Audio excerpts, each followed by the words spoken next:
feeling ko wala nang magmamahal sa akin. Feeling ko hindi na ako, parang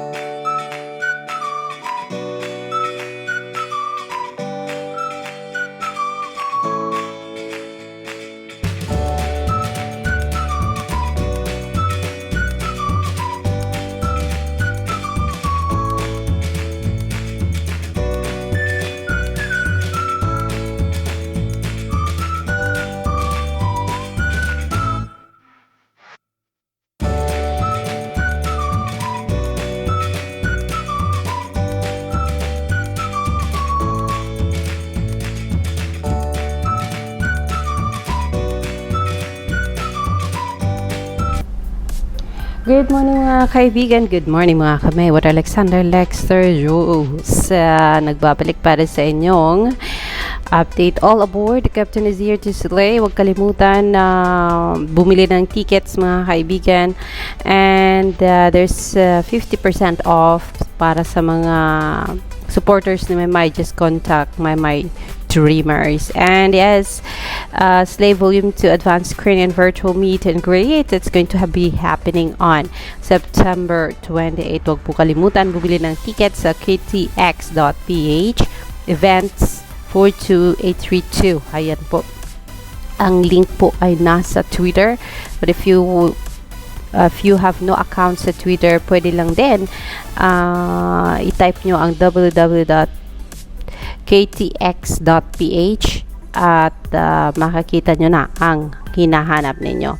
Yun na nga, kahapon ay nagkatuwaan ang mga followers ni Maymay Entrata sa Twitter saying hahanapin nila si Maymay Entrata, pero walang ni isa sa kanila ang nakakapagtumbok kung nasaan nga si Maymay Entrata. May nagsabi concentrate si Maymay sa Slay Magazine Digital tawag to advanced screening. May nagsabi si Maymay nasa Canada na. I was thinking nasa Japan kasi nakita natin yung post ni Mami Lorna na pabalik na siya sa green country, ang Japan po. And so we do not know kung nasaan na talaga si Maymay Entrata. Pero isa lang ang talagang sigurado ako, ang advanced screening ni Maymay September 28, ngayon ay 26th. So 2 araw na lang at advanced screening na ni Maymay Entrata.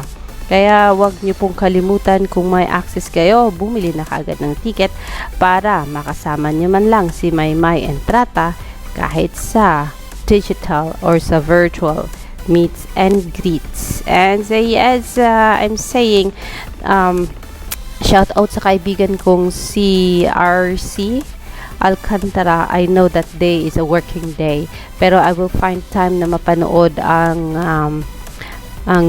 meet and greet kasi 2 hours yun, at ang nabili sa akin na ticket ay SVIP. So marami akong access sa advanced screening at saka sa meet and greet ni Maymay Entrata. And thank you, shout out to RC.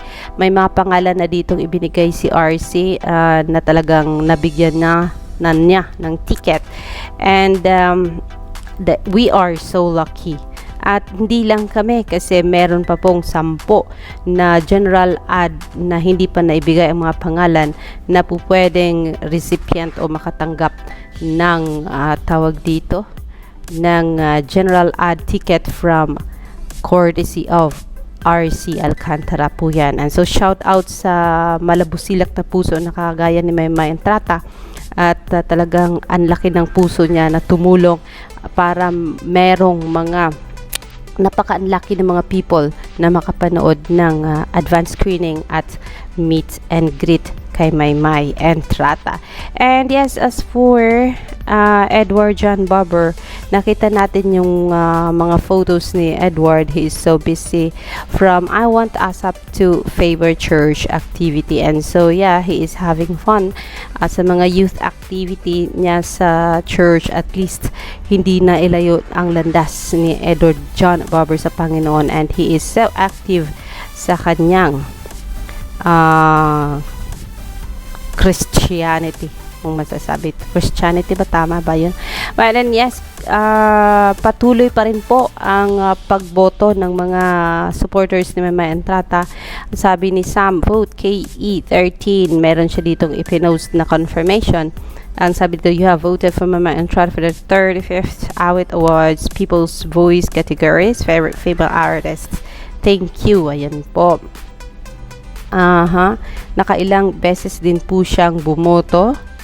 Ayan, at talagang ang daming resibo ni Sam. And yes, sabi ni Dale, stay safe wherever you are. Yan ang sabi niya kay Maymay Entrata. Kasi nga hindi natin alam kung nasaan si Maymay Entrata ay ang problema. Meron pa namang bagyo sa Pilipinas and marami ang naapektuhan sa bagyo. Marami ang nasira ng bagyo at nasalanta.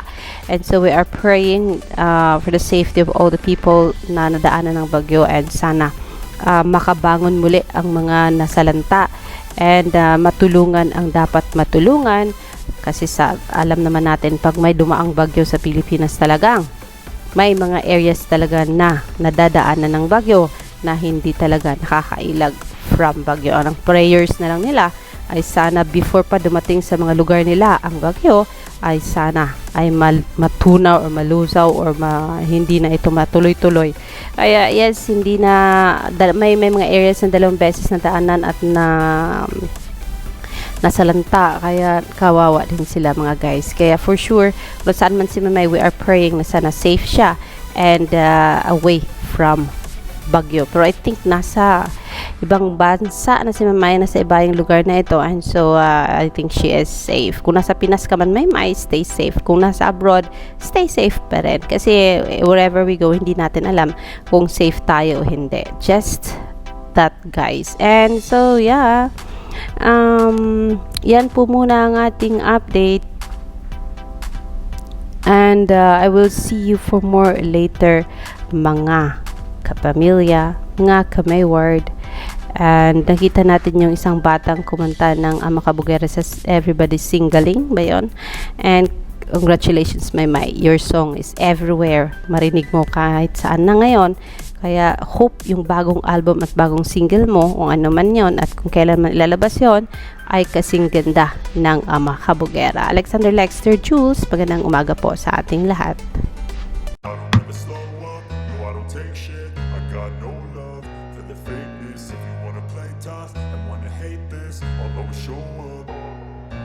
I don't ever slow up, no I don't take shit. I got no love for the fakeness. If you wanna play tough and wanna hate this, I'll always show up and make a statement. I don't ever slow up, no I don't take shit. I got no love for the fakeness. If you wanna play tough and wanna hate this, I'll always show up and make a statement. Everything I do so instinctive and so passionate. Every word I move so descriptive like an adjective. I got a vendetta against people who patented being negative when you should be getting after it. I got facts over tracks, this and that. Spitting slow, spitting fast. I could roast, I could gas. Think I'm okay at last, but I don't know if that can erase all the past. And the pettiness, a reflection of the emptiness. Hilarious, you think you're worth my time, you're delirious. Mysterious, because you hide behind a fake exterior. Inferior, you know I'll always be a bit superior. Get off of me, this ain't no humble brag. I want you to hear words, you can say them back. I want you to feel free from the chains that last, and to believe in what you got, it was built to last, yeah. Now that I've been put through hell, I never got anyone's help. I had to do it all myself. Sorry, it's DJ.